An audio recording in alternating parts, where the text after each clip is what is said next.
Good morning, students. In today's lecture, we will be covering acceleration and various types of graphs for accelerated motion. In that, various types of graphs, we will be covering mainly velocity time graphs and position time graphs. So, starting from today's very first topic, that is acceleration and its various types. First of all we have acceleration. So क्या कहता है ये, देखो बेटा, acceleration of an object in motion is defined as the rate of change in velocity of the object. Rate of change in velocity of the object. अगर इसी चीज़ को हमें देखना है मैथमेटिकली तो कैसे बोल सकते हैं, that is acceleration vector quantity है तो इसके ऊपर मैं वेक्टर का साइन लगाऊंगा. Change in velocity, change in velocity v2 minus v1. v2 is the final velocity and v1 is the initial velocity by में change in time. t2 is the final time and t1 is the initial time. So we can represent acceleration like this, or simply if we do not consider vectors right now, so we can write acceleration as v2 minus v1 by t2 minus t1. हम ये भी पढ़े होते हैं कि final velocity को v से लिखते हैं और इनिशियल वेलोसिटी को u से लिखते हैं. तो we can write this formula as acceleration is equal to v minus u by time taken for this change in velocity that is t. तो हम एक्सेलरेशन को इस तरह से भी लिख सकते हैं, इस तरह से भी लिख सकते हैं, इस तरह से भी लिख सकते हैं. अगर हम सिर्फ न्यूमेरिकल वैल्यूज़ की बात करेंगे, एक्चुअली एक्सेलरेशन क्या है, that is a vector quantity. ये याद रखना है आपने सभी ने. अगर एक्सेलरेशन वेक्टर क्वांटिटी है, अब उसकी हम बात करते हैं यूनिट की. तो यूनिट क्या है इसकी,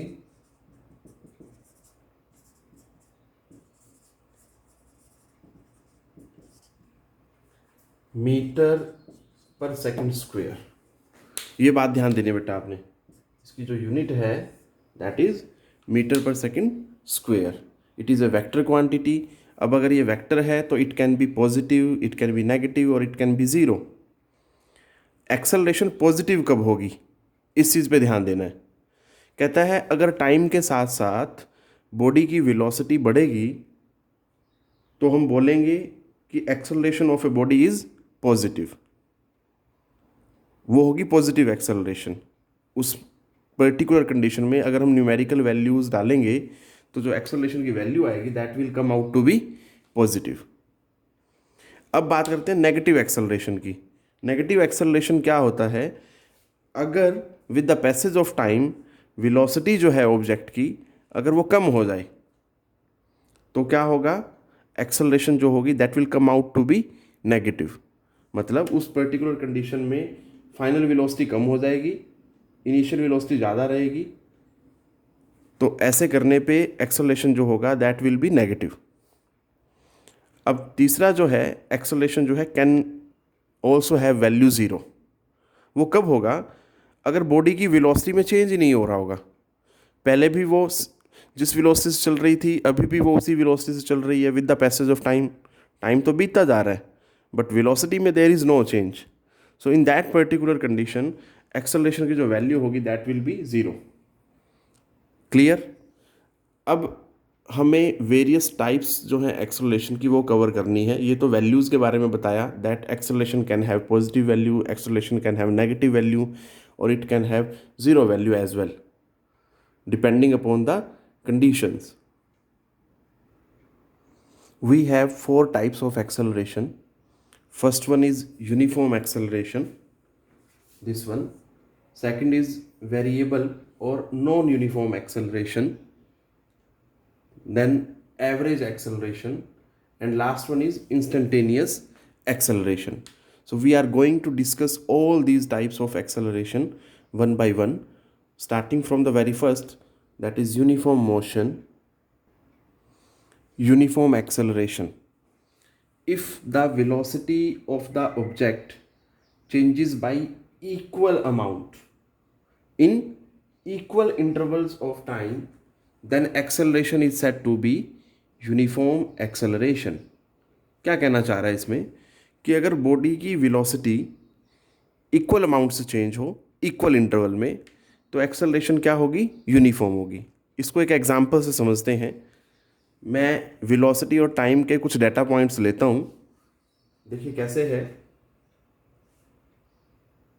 अगर मान लीजिए इधर v ले लिया जाए और इधर t ले लिया जाए और उनकी वैल्यूज़ प्लॉट की जाए. मान लीजिए इनिशियली ज़ीरो टाइम पे वेलोसिटी दोनों की ज़ीरो है, ऑब्जेक्ट की वेलोसिटी ज़ीरो और टाइम भी क्या है? ज़ीरो. उसके बाद 1 सेकंड के बाद वेलोसिटी है 5, फिर 1 सेकंड के बाद फिर वेलोसिटी है 10, फिर 1 सेकंड के बाद वेलोसिटी है 15.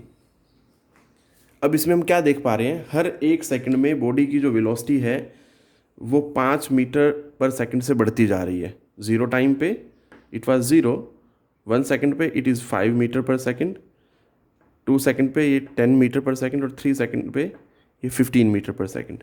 अगर इस कंडीशन में मैं इन दो पॉइंट्स के बीच में एक्सेलरेशन निकालूंगा तो क्या होगा? ये इनिशियल वेलोसिटी होगी and this one will be final velocity. तो अगर हम इसके लिए एक्सेलरेशन निकालें तो क्या होगा? That is final velocity 5 minus initial velocity 0 divided by time, change in time. So that is 5 metre per second square.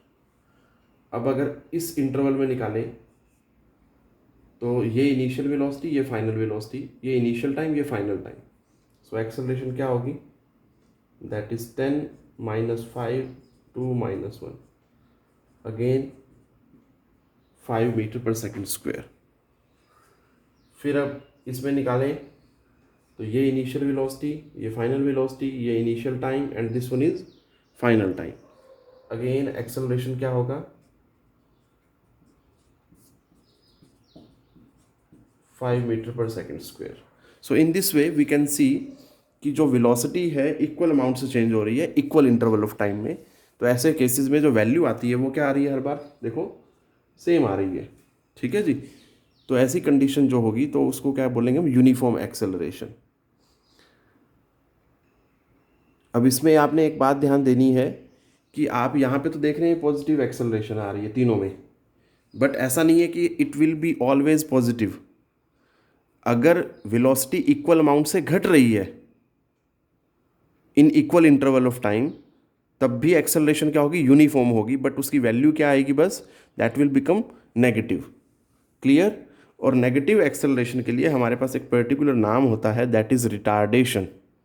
Negative acceleration को हम क्या बोलते हैं? That is retardation. ये चीज़ ध्यान देनी है. तो बस एक डाउट रहता है बच्चे को कि ये पॉजिटिव उसके दिमाग में बैठ जाता है कि भाई एक्सेलरेशन पॉजिटिव आएगी, जबकि यूनिफॉर्म एक्सेलरेशन में इस बात पे ध्यान देना है कि वेलोसिटी अगर इक्वल अमाउंट से बढ़े या इक्वल अमाउंट से घटे, क्योंकि उसने जो वर्ड यूज़ किया दैट इज़ चेंज. चेंज में बेटा बढ़ना और घटना दोनों ही आ जाते हैं. आपने इस बात पे ध्यान देना है. अगर इक्वल अमाउंट से बढ़ेगी तो पॉजिटिव आएगी, अगर इक्वल अमाउंट से घटेगी तो acceleration will come out to be negative बेटा. Now moving to next type, that is variable acceleration और non uniform acceleration. Variable and non uniform acceleration में क्या कहता है बेटा? If the velocity of object changes by unequal amount in equal interval of time. पहला तो ये है, जरा ध्यान से देख लेना. या तो वेलोसिटी अनइक्वल अमाउंट से चेंज हो, टाइम इंटरवल इक्वल हो, या दूसरी फिर क्या कंडीशन है? Velocity changes y equal amount in unequal intervals. इसमें ध्यान देने वाली बात है, यहाँ से जो बोल रहा हूँ मैं, that is velocity changes y equal amount in unequal intervals. मतलब टाइम इंटरवल अनइक्वल है और वेलोसिटी इक्वल अमाउंट से चेंज हो रही है. सबसे पहला तो आसान तरीका क्या है? या तो आप ऐसा करें कि इंटरवल हमेशा ही इक्वल कर लें बेटा. इक्वल इंटरवल्स में फिर आप वेलोसिटी की वेरिएशन देखें तो सिर्फ हमें फिर यहाँ तक ही याद रखने की ज़रूरत है, यहाँ तक, ये वाले पार्ट को करने की ज़रूरत ही नहीं। बट अगर आप इंटरवल इक्वल नहीं कर रहे हैं तो हमें फिर ये भी देखना पड़ेगा। तो मैंने दोनों का एक एक एग्जांपल लिया है। देखो फर्स्ट वाला जो है वेलोसिटी जो है दैट चेंजेस बाय, वेलोसिटी जो है यहाँ पे फर्स्ट के चेंज हो रही है बाय अनइक्वल अमाउंट। देखो अब यहाँ पे अगर देखें वेलोसिटी 0 टाइम पे 0 है, 1 सेकंड पे 5 है। अगर इसमें मैं एक्सेलरेशन कैलकुलेट करूँगा तो क्या होगा, that is 5 minus 0, 1 minus 0 is equal to 5 metre per second square. अब अगर इस इंटरवल में देखूंगा तो इनिशियल वेलोसिटी 5 है और फाइनल वेलोसिटी क्या है, दैट इज 7। तो एक्सेलरेशन क्या आएगी, that will come out to be 7 minus 5, 2 minus 1, that is 2 metre per second square. अब इस तीसरे वाला केस को अगर लूँगा मैं यहाँ पे इन दोनों के बीच में, तो इनिशियल वेलोसिटी 7, फाइनल वेलोसिटी 10, तो जो एक्सेलरेशन आएगी that is 3 metre per second square. तो मैं यहाँ पे बड़ी आसानी से देख पा रहा हूँ कि जो इंटरवल तो है वो तो इक्वल है बेटा, बट वेलोसिटी जो है अनइक्वल अमाउंट से चेंज हो रही है। तो इसकी वजह से एक्सेलरेशन जो है हर बार क्या आ रही है, हर इंटरवल ऑफ टाइम में अलग अलग आ रही है। अब दूसरा देखते हैं यहाँ पे केस, ये वाला एग्जांपल देखें अगर हम, तो इसमें जो है वेलोसिटी इक्वल अमाउंट से चेंज हो रही है बट इंटरवल जो है अनइक्वल है। अगर मैं इसके केस में निकालूंगा एक्सेलरेशन तो क्या होगा, इनिशियल वेलोसिटी 0 है, फाइनल 2 है, तो that is 2 minus 0, 1 minus 0, 2 metre per second square. अब आ जाए अगर इस इंटरवल में, तो इसमें देखेंगे फाइनल वेलोसिटी क्या है, that is 4, initial velocity is 2, acceleration क्या आएगी ये, और टाइम जो है दैट इज ऑल्सो 2, तो 2/2 that will give us this. Clear है, ये चीज़ ध्यान देनी है बेटा। अब उसके बाद है हमारे पास ये नेक्स्ट एक्सेलरेशन अगर निकालेंगे तो final initial velocity, final time, initial time, so that will give us 2/3 metre per second square. तो इस तरह से हम देख सकते हैं बेटा, यहाँ पे भी क्या आ रहा है, वेरिएबल एक्सेलरेशन, और यहाँ भी क्या आ रही है, वेरिएबल एक्सेलरेशन, दोनों ही कंडीशन में। तो आपने ये चीज़ ध्यान देनी है। सबसे आसान तरीका तो क्या है कि आप इंटरवल्स को इक्वल कर लो, फिर तो कोई इश्यू ही नहीं है। ठीक है बेटा, चलो नेक्स्ट है बेटा एवरेज एक्सेलरेशन। क्या है ये, it is defined as the ratio of total change in velocity of object during motion to the total time taken. सीधा सीधा क्लियर पता लग रहा है बेटा, ये एक रेशियो है जो एवरेज एक्सेलरेशन है। किस किस का रेशियो है, total change in velocity to the total time taken. अब टोटल चेंज इन वेलोसिटी को हम लिख रहे हैं बेटा यहाँ पे डेल्टा वी से, ऊपर वेक्टर लगाया क्योंकि वेलोसिटी क्या है, एक वेक्टर क्वांटिटी है। तो डेल्टा अपने आप में that represents change, delta we मतलब चेंज इन वेलोसिटी, और इसी तरह से डेल्टा टी मतलब that is change in time. इस बात पे ध्यान देना बेटा, ये क्या है, चेंज इन टाइम या टोटल टाइम टेकन, सीधा सीधा ये बोला जा सकता है। इसी चीज़ को अगर मैं सिंप्लीफाई करके लिखना चाहूँ तो डेल्टा वी को लिखा मैंने v2 माइनस v1, मतलब ये फाइनल वेलोसिटी है, ये इनिशियल वेलोसिटी जो भी रही होगी। डेल्टा टी क्या है, चेंज इन टाइम, या मैं बोलूँ कि टोटल टाइम टेकन, ये भी बोला जा सकता है इसको। So that is t2 minus t1। तो ये एवरेज एक्सेलरेशन या सिंपली हम एक्सेलरेशन भी लिखते हैं, ये चीज़ ध्यान देनी है। बट यहाँ पे ज़रा ध्यान दो, यहाँ पे मैंने वेक्टर का साइन लगाया है और यहाँ पे मैंने वेक्टर का साइन नहीं लगाया है। तो जब वेक्टर का साइन नहीं लगाया होता, मतलब इस पर्टिकुलर कंडीशन में, तो ये समझ लें आप कि we are just talking about magnitude, numerical value की बात कर रहे हैं। We are not considering direction बेटा उस टाइम पे, ठीक है। बट ये फैक्ट है, ये आपने गलती नहीं करनी है कि acceleration is a vector quantity जब कभी भी आपको ज़रूरत हो उसको रिप्रेजेंट करने की वेक्टर फॉर्म में, then you will be representing it like this. इसके ऊपर आपने वेक्टर का साइन जरूर लगाना है। ठीक है जी। अब एक बात और ध्यान से सुनना है, हमें पता होता है, ये ऑलरेडी हम 9th क्लास में पढ़े होते हैं, कि जो वेलोसिटी टाइम ग्राफ का स्लोप होता है वो हमें क्या बताता है, that is the average acceleration. कोई भी दो पॉइंट अगर हम चूज़ करेंगे, उन दो पॉइंट्स के बीच में अगर हम एक्सेलरेशन निकालेंगे वेलोसिटी टाइम ग्राफ पे, तो that will give us the average acceleration. This one is the application of velocity time graph बेटा, ये आपने 9th क्लास में भी पढ़ी होती है। Now moving to instantaneous acceleration. Instantaneous acceleration क्या है बेटा? Acceleration of the object at a given instant of time is called instantaneous acceleration. मतलब जब कोई ऑब्जेक्ट मोशन में है, उस टाइम पे किसी भी इंस्टेंट पे अगर आपसे अचानक से पूछ लिया जाए कि what is the instantaneous acceleration, तो उस पर्टिकुलर इंस्टेंट पे जो भी एक्सेलरेशन होगी that is known as the instantaneous acceleration. अब इंस्टेंटेनियस एक्सेलरेशन को सीधा सीधा अगर बोला जाए तो that is the limiting case of acceleration. क्या मतलब है इसका? देखो बेटा, ए आई मतलब इंस्टेंटेनियस एक्सेलरेशन। अभी तक मैंने इतना ही लिखा यहाँ पे कि that is delta we by delta T. अब मैं यहाँ लगा देता हूँ लिमिट और लिखता हूँ delta T approaches to zero. इसका क्या मीनिंग है? आपने इन सब चीज़ों को नहीं समझना इतना ध्यान से, कभी परेशान हो जाए आप बेटा। आपने जिस बात पे फोकस करना है वो मैं बताने जा रहा हूँ। मैं कहता हूँ कि ये भी चेंज इन वेलोसिटी है, ये भी चेंज इन टाइम है, बट अगर चेंज इन टाइम जो है नेग्लिजिबल हो तो उस पर्टिकुलर कंडीशन में जो एक्सेलरेशन होती है दैट इज़ इंस्टेंटेनियस एक्सेलरेशन। या मैं ये बोलूँ, क्योंकि जब भी हमें किसी इंस्टेंट पे निकालना होता है बेटा, तो उस पर्टिकुलर इंस्टेंट को मान लीजिए हमने मान लिया कि दैट इज़ 1 सेकेंड, तो उस पर्टिकुलर 1 सेकेंड में या उस पर्टिकुलर 1 सेकेंड के टाइम पे जो उसकी वेलोसिटी है या जो उसकी वेलोसिटी में चेंज हो रहा है वो हमें क्या देगा, दैट इज़ द एक्सेलरेशन। इसको एक एग्जांपल के तौर पे लेते हैं। यहाँ पे मान लीजिए मैंने कुछ डाटा पॉइंट्स बनाए, इधर टाइम लिख लिया और इधर वेलोसिटी लिख ली, और मैं बोलता हूँ हर एक सेकंड पे देख रहा हूँ बेटा। क्लियर है? हर एक सेकंड में देख रहे हैं तो क्या होगा, मान लीजिए 0 टाइम पे 0 वेलोसिटी है, 1 सेकंड पे 10 है, 2 पे 20 है। तो ये है बेटा, हमने डाटा पॉइंट्स लिए।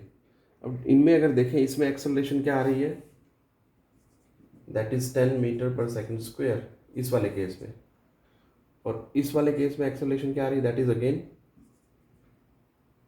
इसको A1 A2 बोल देता हूँ, इसमें भी 10 मीटर पर सेकंड स्क्वायर आ रही है। अब कन्फ्यूज़न क्या है? कन्फ्यूज़न ये है कि आप इस चीज़ को सोच के अगर देखेंगे इसको, तो आपको कन्फ्यूज़न होगा कि भाई यही चीज़ तो हमने एक्सेलरेशन में पढ़ी थी, यूनिफॉर्म एक्सेलरेशन में पढ़ी थी, और यहाँ भी वही चीज़ पढ़ाई जा रही है। पर जो ध्यान देने वाली बात है यहाँ पे जो इंटरवल होगा बहुत स्मॉल होगा बेटा, नेग्लिजिबल। जैसे 1-1 सेकंड का इंटरवल लिया मैंने, आप 1 सेकंड से कम इंटरवल भी ले सकते हो। अगर उससे भी कम टाइम में आप दो वेलोसिटी की वैल्यू को कैलकुलेट कर सकते हो, ठीक है। बट वहाँ पे क्या है, जो एक्सेलरेशन हम यूनिफॉर्म एक्सेलरेशन पढ़ रहे थे, वहाँ पे आप इंटरवल बड़े से बड़ा भी ले सकते हो बेटा। बट इंस्टेंटेनियस में खास तौर पे आपने अलर्ट रहना है और ध्यान देना है कि ये जो चेंज इन वेलोसिटी है, पहले 0 थी, फिर 10 हुई, फिर 20 हुई, this change in velocity is brought in negligible interval of time. ठीक है, नेग्लिजिबल बोलने से क्या हो जाएगा, वो एक पर्टिकुलर इंस्टेंट ऑफ टाइम बन जाएगा, और उस टाइम पे जो एक्सेलरेशन आएगी that will B instantaneous acceleration. ये चीज़ ध्यान देनी है बेटा। नेक्स्ट टॉपिक जो है बेटा वो क्या है हमारा, that is velocity time graphs of N accelerated motion. मतलब बॉडी एक्सेलरेटेड मोशन में है, उस पर्टिकुलर कंडीशन में जब बॉडी एक्सेलरेटेड मोशन में है तो हमने वेरियस टाइप्स के वेलोसिटी टाइम ग्राफ बनाने हैं। मतलब अलग अलग कंडीशंस अप्लाई करनी है और देखना है कि किन किन कंडीशन में वेलोसिटी टाइम ग्राफ कैसे कैसे चेंज होता है, कैसे उसकी शेप चेंज होती है बेटा।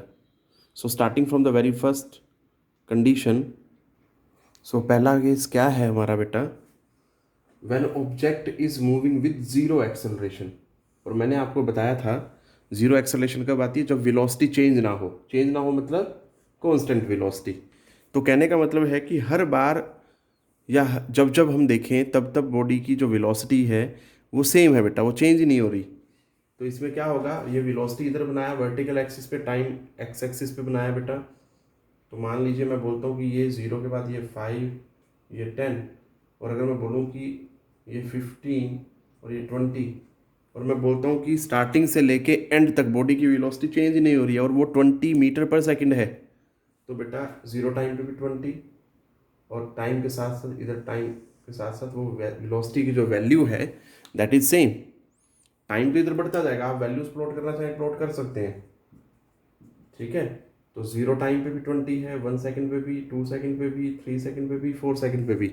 इस तरह से आप ऑब्जर्व कर सकते हैं जीरो एक्सेलरेशन के केस में जो वेलोसिटी टाइम ग्राफ होगा that is parallel to time axis, parallel to time axis.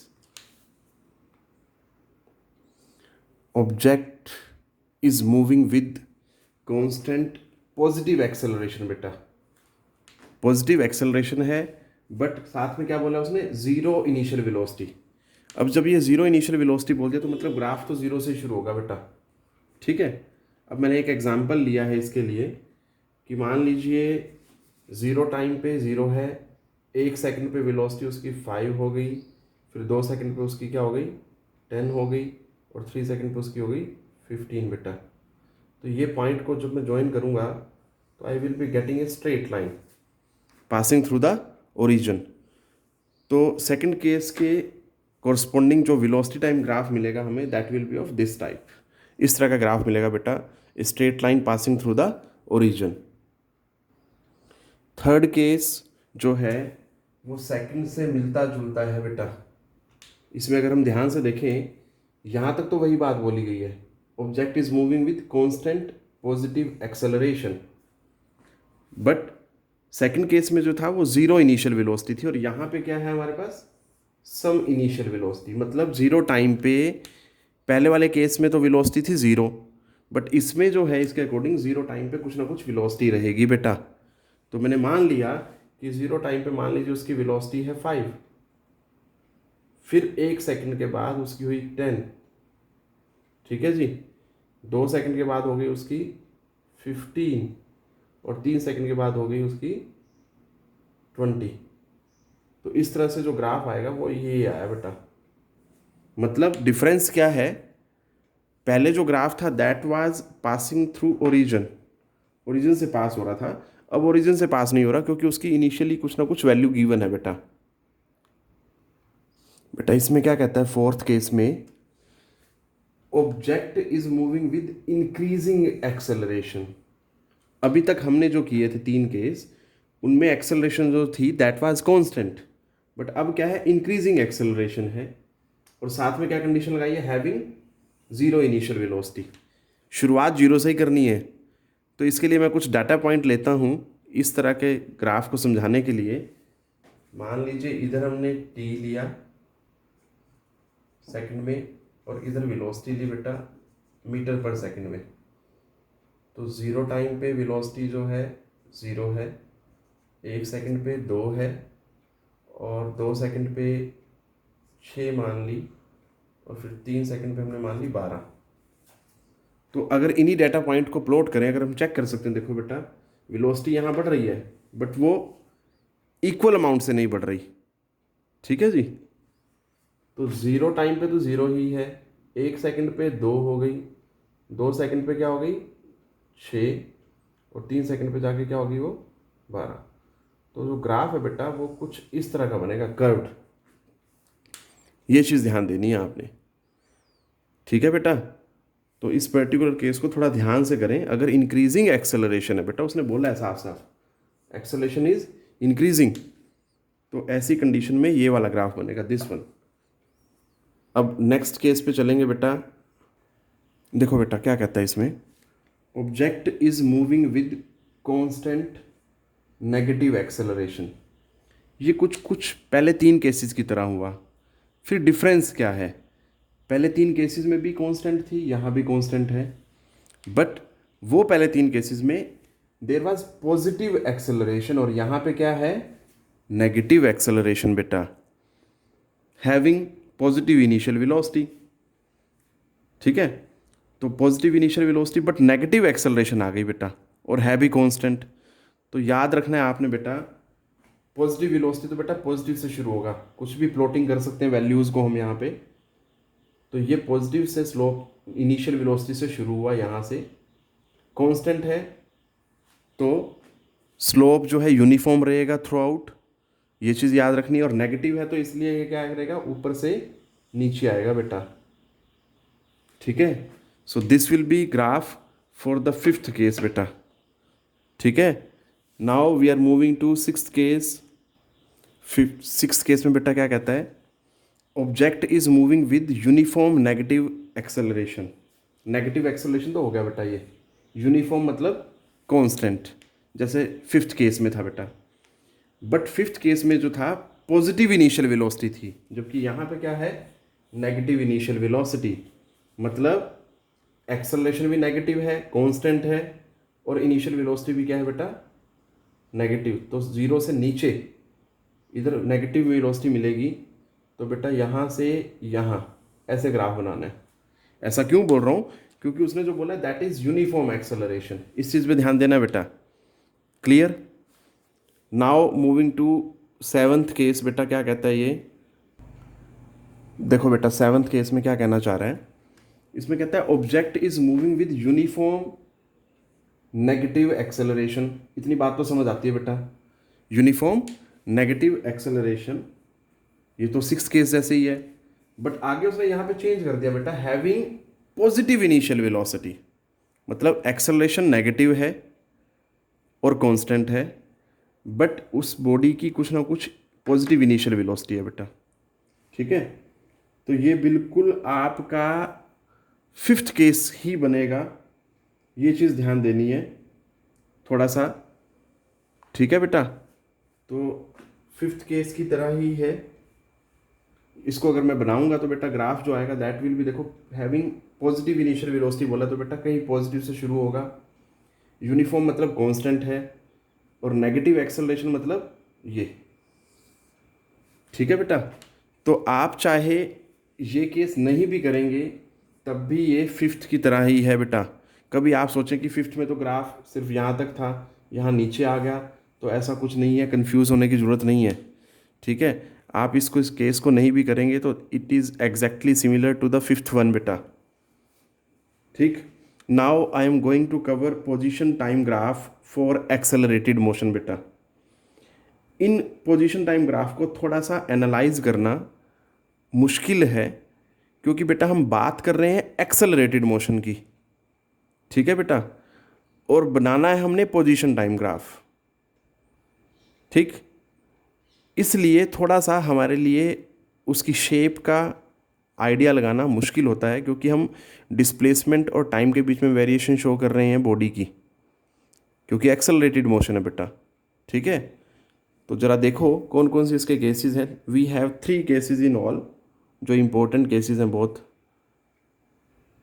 तो बेटा देखो पहला केस क्या है, object is moving with uniform positive acceleration.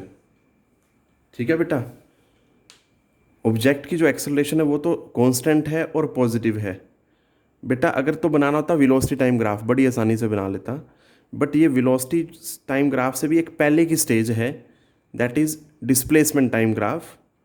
ठीक है बेटा, तो इसलिए देखो वेलोसिटी टाइम से एक्सेलरेशन का पता लगाना सीधा सीधा आसान है हमारे लिए, क्योंकि हमने पढ़ा एक्सेलरेशन क्या होता है, that is rate of change of velocity. ठीक है, बट ये उससे की एक पहले की स्टेज पूछ रहा है, that is position time graph. तो इसमें देखो क्या है, 2 चीज़ें हैं बेटा यहाँ पे, पॉजिटिव एक्सेलरेशन बोला है, यूनिफॉर्म बोला है। अगर तो इतना ही बोले तो आप दोनों में से कोई भी ग्राफ बना सकते हो, बट अगर वो बोल दे कि body started from some positive position, तो ग्राफ बनेगा बेटा, पॉजिटिव पोजीशन ये रही, ये 0 है, ये पॉजिटिव पोजीशन, ये ग्राफ बनेगा ऐसा। ठीक है बेटा। बट अगर बोले कि बॉडी जो है दैट स्टार्टेड फ्रॉम ओरिजिन, तब ग्राफ बनेगा ऐसा। क्लियर? मतलब फ्रॉम पॉजिटिव पोजीशन और राइट ऑफ ओरिजिन। ठीक है, कुछ भी बोल सकता है। और इसमें क्या है, फ्रॉम ओरिजिन या फ्रॉम रेफरेंस पॉइंट। तो दो कंडीशन होगी यहाँ भी फर्दर, ये चीज़ ध्यान देनी है बेटा। Now moving to second type जो है position time graph for accelerated motion बेटा। इसमें क्या कहता है बेटा, object is moving with negative acceleration. Negative acceleration है बेटा, और बनाना है पोजीशन टाइम ग्राफ। तो बेटा नेगेटिव एक्सेलरेशन में जो ग्राफ बनेगा, पोजीशन टाइम तो ये बना दिया मैंने, इस वाई एक्सिस के अलोंग पोजीशन है, एक्स एक्सिस के अलोंग टाइम है बेटा। तो जो ग्राफ बनेगा नेगेटिव एक्सेलरेशन के केस में, दैट इज लाइक दिस। ठीक है बेटा, इस तरह से ग्राफ बनेगा, आपने ध्यान देना है। बस ये ध्यान देना है कि ये यहाँ पॉजिटिव पोजीशन से बता रहा है बेटा। ठीक है, ये चीज़ ध्यान देनी है। अगर यही चीज़ बोलेगा कि भाई बॉडी जो है स्टार्टेड फ्रॉम ओरिजिन, तो यही जो ग्राफ है वो कैसा आ जाएगा, that will B this. Origin से स्टार्ट करेगा तो बेटा इस तरह का ग्राफ होगा। ठीक है जी, तो ये चीज़ ध्यान देनी है आपने। Now we are moving to third case. ठीक है बेटा, थर्ड केस बेटा क्या है हमारे पास, object is moving with zero acceleration और बनाना है पोजीशन टाइम ग्राफ। तो फिर बिल्कुल वैसे ही बेटा, पर एक्सेलरेशन क्या है, ज़ीरो है, ये चीज़ ध्यान देनी है। तो ज़ीरो एक्सेलरेशन के केस में ये ग्राफ बनाना है बेटा आपने। ठीक है, ज़ीरो टाइम पे कुछ ना कुछ पोजीशन को रिप्रेजेंट कर रहा है ये, फिर अलग अलग टाइम पे बेटा डिफरेंट पोजीशंस को बता रहा है। बट इस पर्टिकुलर केस में अगर हम एक्सेलरेशन निकालेंगे तो that will come out to be zero. इसी तरह से अगर मान लीजिए, अब ये कब बनाना है, जब बोला जाए कि वो कुछ पॉजिटिव पोजीशन पे है बेटा, या रेफरेंस पॉइंट से राइट में है, या ओरिजिन से राइट में है। ठीक है, तब तो ये ग्राफ बनेगा ज़ीरो एक्सेलरेशन के केस में। बट अगर मान लीजिए बोले कि ओरिजिन से स्टार्ट किया बॉडी ने मूव करना, तब क्या बनेगा, यही चीज़ ग्राफ जो बनेगा that will B this one. ठीक है बेटा, तो ये तीन अलग अलग तरह के हमने पोजीशन टाइम ग्राफ स्टडी किए एक्सेलरेटेड मोशन के लिए। मैं बार बार बोल रहा हूँ बेटा, these are the graphs for accelerated motion. ये चीज़ ध्यान देनी है आपने। सो बेटा ये हमने जो मेन टॉपिक कवर किए वो क्या हैं, दैट वाज एक्सेलरेशन, फिर था